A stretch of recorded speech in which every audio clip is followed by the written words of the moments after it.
शिक्षकों को सम्मानजनक वेतन देंगे तभी उस राष्ट्र निर्माता से राष्ट्र निर्माण की कल्पना कर सकते हैं। अदरवाइज आप बजट में राशि बढ़ाते रहिए, लोगों को बताते रहिए कि शिक्षा पर हमारी इतनी राशि खर्च होती है, लेकिन उसका परिणाम देने के लिए आपको योग्य शिक्षकों को बहाल करनी होगी। तो बेरोजगारी का दंश तो ये बिहार के नौजवान झेल ही रहे हैं। 40,000 प्रधानाध्यापक का पद खाली है, 1 लाख इनको पुलिस का पद खाली है।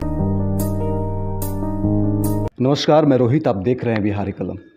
हमारे साथ राजनीतिक विश्लेषक डॉक्टर संजय कुमार हमारे साथ हैं बातचीत करने। पिछले बजट की बात करें तो शिक्षा पर जो बजट था, शिक्षा पे जो बदलाव होने चाहिए, शिक्षा पे जो काम होना चाहिए वो नहीं हो पा रहा है। अगर इस बार भी बजट अगर आता है, अगर शिक्षा पे आकार बढ़ता है तो शिक्षा पे क्या जनता उम्मीद करेगी कि बजट आ जाने से उनको शिक्षा में जो सुविधा मिलनी चाहिए मिल पाएगा, शिक्षा में सुधार हो पाएगा, शिक्षकों का सम्मान मिल पाएगा? देखिए, अगर वो उम्मीद है कि इस बार भी कम से कम 10% और अधिक बजट बढ़ा करके ये शिक्षा को देंगे, और ऐसे भी पहले भी जो सबसे अधिक पैसा जो बजट में प्रोविज़न रखा जाता है, खर्च होता है, वो शिक्षा पर ही होता है। लेकिन मैं तो कह रहा हूँ कि बिहार के छात्र 9वीं से कोटा का रुख करने लगते हैं। जो प्रतिभाशाली छात्र होते हैं उनको लगता है कि कोटा में रह के अगर हम पढ़ाई करेंगे और तैयारी करेंगे तभी हम बेहतर परफॉर्म कर पाएंगे। आखिर बिहार के शिक्षकों पर उनका भरोसा क्यों नहीं बन पाता है, यहाँ की शिक्षा व्यवस्था पर क्यों नहीं बन पाता? तो बजट बढ़ा करके आप इंफ्रास्ट्रक्चर को डेवलप कर सकते हैं, लेकिन बजट बढ़ा करके जो शिक्षा की आत्मा है शिक्षक, जब तक क्वालिटी देने वाले शिक्षक आप अपने स्कूलों में नहीं रखेंगे। अब बिहार का तो बड़ा विडंबना है कि एक एक विषय के साथ साथ शिक्षक मिल जाएंगे एक स्कूल में, और कई ऐसे विषय हैं जिनके एक भी शिक्षक नहीं है। अब कोई संस्कृत के शिक्षक को कहिएगा कि आप जाके ज्योग्राफी पढ़ाइए, और ज्योग्राफी के शिक्षक को कहिएगा कि आप केमिस्ट्री पढ़ाइए, तो ये तो संभव नहीं है। तो जब तक सरकार जो शिक्षकों के पद रिक्त हैं और योग्य शिक्षकों की नियुक्ति नहीं करेगी, बजट में इसका प्रोविज़न नहीं रखेगी। हाँ, कर रही है, कुछ अच्छी चीज़ें भी हैं, कर रही है कि हम स्मार्ट क्लास देंगे, अच्छी बात है। हम बच्चों को कंप्यूटराइज्ड एजुकेशन देंगे और उसके लिए हम शिक्षक देंगे। अब कई स्कूल तो मैं जानता हूँ जहाँ पर कंप्यूटर आज तक खुला ही नहीं। तो भाई, आप कंप्यूटराइज शिक्षा तब न दे पाएंगे जब उसको चलाने वाले BCA MCA वाले छात्र को आप अपॉइंट करेंगे। अब जब तक उनको आप अपॉइंट नहीं करेंगे कैसे होगा? तो अगर टेक्नोलॉजी के युग में आप बिहारी छात्रों को भी चाहते हैं कि देश और दुनिया के छात्रों के साथ वो कॉम्पीट करें, तो साधन तो मुहैया कराना होगा। केवल भवन बना देने से कि भवन बन गए और उस भवन में हमने उपस्कर भिजवा दिया, अगर ये बजट का प्रोविज़न है तो इससे तो बिहार ठहरा ही हुआ है। शिक्षा की गति तो कुंद पड़ गई है।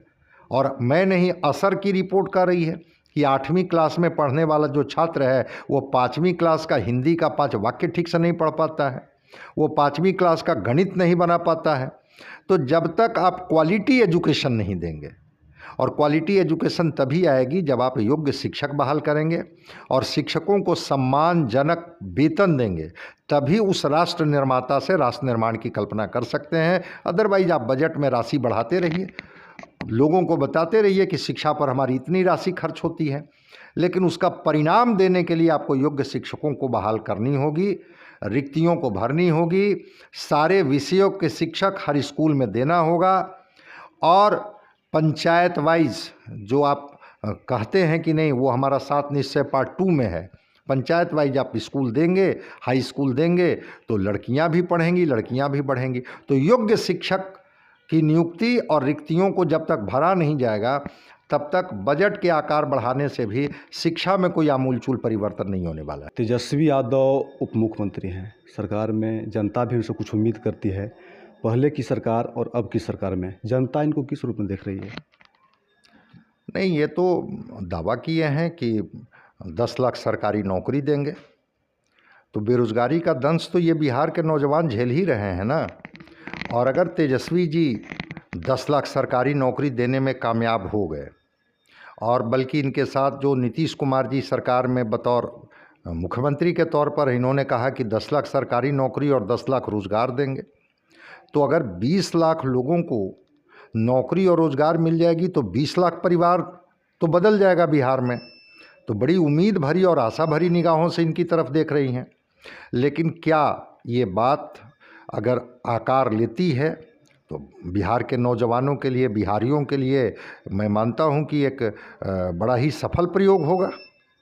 और उम्मीद की जा रही है कि इस बजट में इन्होंने रिक्तियां मांगी हैं और शायद अलग अलग विभागों से, शिक्षा विभाग से, स्वास्थ्य विभाग से, पुलिस विभाग से जो इन्होंने रिक्तियां मांगी हैं उसमें 8 लाख कुछ पद रिक्त हैं। अभी 3 लाख तो केवल शिक्षक ही के पद खाली हैं, 40,000 प्रधानाध्यापक का पद खाली है, 1 लाख इनको पुलिस का पद खाली है। तो अगर ये देने में कामयाब हो गए तो बिहार के नौजवानों को अच्छा लगेगा कि तेजस्वी जी खुद युवा हैं और युवाओं के को लेकर के जो इन्होंने वादे किए थे चुनाव में, जब इनको सत्ता में भागीदारी मिली बतौर डिप्टी सीएम, इन्होंने उस संकल्प को पूरा किया। अगर इसको ये नहीं कर पाते हैं, जिसको लेकर के कभी कभी निराश होते हैं शिक्षक लोग, अभी 7वें चरण की नियुक्ति को लेकर के शिक्षा मंत्री जी ने ट्वीट कर दिया और पूरे कैबिनेट की बैठक हो गई और उस पर कोई बात नहीं हुई। निराशा लगी हाथ लोगों को कि समय निकलते जा रहा है और हमको लेकर के सरकार गंभीर नहीं है। तो ठीक है, सत्ता जिस पार्टी के जिम्मे हो, लेकिन आम आवाम को, जनता को जो उनके मौजूद सवाल हैं उनसे लेना है। सुरक्षा के सवाल हैं, सुरक्षा को लेकर के जनता चाहेगी कि अगर ये महागठबंधन की सरकार बनी है तो वह सुरक्षा हमें मुहैया कराए। अगर अराजक वातावरण होता है तो सरकार के प्रति लोगों के मन में एक आक्रोश तो पैदा होता ही है। तेजस्वी यादव जब विपक्ष में थे तो शिक्षा को लेकर हमेशा नीतीश कुमार को घेरते थे, लेकिन जब वह उप मुख्यमंत्री बने तो उनकी भी जिम्मेवारी बढ़ गई। ऐसा नहीं है कि वह मुख्यमंत्री बनकर ही शिक्षा को में बदलाव कर सकते हैं, उप मुख्यमंत्री हैं तो शिक्षा को लेकर वो बदलाव नहीं हो रहे हैं जो होना चाहिए, जो घेरते थे नीतीश कुमार को। बिल्कुल नहीं, शिक्षा मंत्री तो बजाते इन्हीं की पार्टी के हैं ना, ये तो डिप्टी सीएम हैं, शिक्षा मंत्री तो इनके पार्टी के ही हैं। पहले शिक्षकों का ही तो कल्याण कर दें। 3 लाख शिक्षक का पद खाली है बिहार में। जो पद खाली है, नया पद सृजन की बात तो छोड़ दीजिए, जो पद खाली है उस पर ही तो ये बहाल कर दें। 40,000 प्रधानाध्यापक का पद खाली है, उसी पर तो ये कर दें। ठीक आपने कहा कि ये सरकार को शिक्षा और शिक्षकों को लेकर के घेरा करते थे। क्वालिटी एजुकेशन अगर बिहार के बच्चों को नहीं मिल रहा है तो तेजस्वी जी से तो ये उम्मीद होगी कि ये क्वालिटी एजुकेशन देंगे बिहारी छात्रों को, और अगर ये देने में कामयाब नहीं होते हैं तो वहाँ पर तो एक सवाल इन पर उठता है कि आखिर ये क्वालिटी एजुकेशन क्यों नहीं दे पा रहे हैं। तो जो सवाल विपक्ष में रह कर के ये पूछते थे, अब तो सत्ता में है, इनको तो आकार देना है, इम्प्लीमेंट करना है। अब ये सवाल नहीं न पूछ सकते हैं, अब तो इनको जवाब देना होगा। जनता के प्रति ये जिम्मेवार हैं, तो उम्मीद किए हुए है जनता की निश्चित रूप से सकारात्मक बदलाव बिहार में दिखेगा।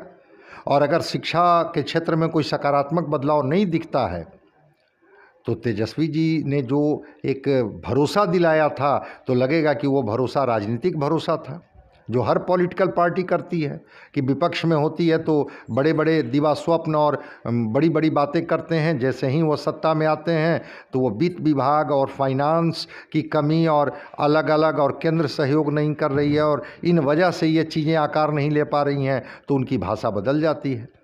तो तेजस्वी जी ने अगर कहा है शिक्षा को लेकर के, शिक्षकों को लेकर के, तो लगना तो चाहिए कि क्वालिटी एजुकेशन क्या बिहार में आया, क्या शिक्षकों की नियुक्ति हो गई, क्या शिक्षक नियमित रूप से अपनी जिम्मेवारियों का निर्वहन कर रहे हैं, क्या हायर एजुकेशन जो कोलैप्स कर रहा है क्या वो फिर से आकार लेना शुरू किया, क्या जो गवर्नमेंट स्कूल में जो शिक्षकों का जो समय है, ठीक है आप जितना भी ये लगा दीजिए इलेक्ट्रॉनिक डिवाइस लगा दीजिए कि हम उसके आधार पर जो हैं वो शिक्षकों का अटेंडेंस लेंगे, लेकिन जब तक वहाँ छात्र नहीं जाएंगे, आज भी बिहार के बड़े छात्र जो हैं वो कोचिंग पर कहीं ना कहीं निर्भर होते हैं। वो स्कूल, वो कॉलेज केवल एक डिग्री लेने का एक साधन हो जाता है। तो अगर उसको उस बदलाव से निकलते हैं तो अच्छी बात है। जवाब तो देना ही होगा। आप देखते रहिए बिहारी कलम। अगर फेसबुक पर देख रहे हैं तो फॉलो और यूट्यूब पर सब्सक्राइब करें। धन्यवाद।